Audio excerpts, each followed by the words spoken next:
move you knowing that she traveled from state to state across this racist country prior to the Civil War and during and after, even as far as Canada, going through all of the challenges she had to deal with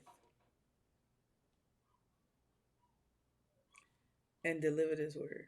You know, Dr. Frank Thomas shared with us when I had the privilege of doing a preaching class with him through my church home, St. Paul's Baptist Church, and Dr. Wayne Croft, my pastor, saw fit for his ministers to take a Saturday class with Dr. Frank Thomas.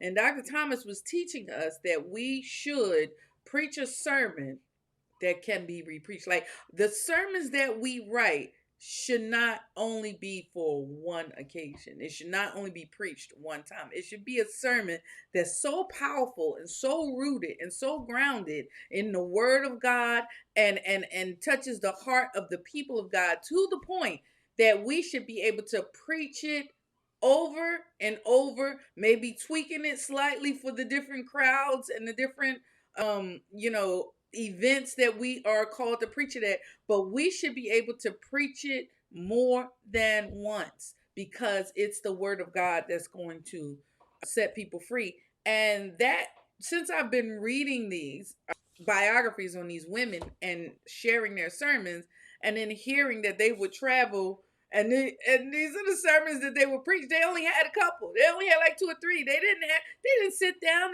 and rewrite a sermon every week.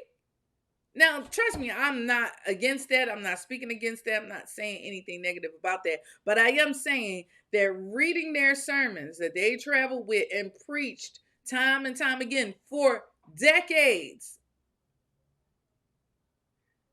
what Dr. Thomas taught me in my preaching class.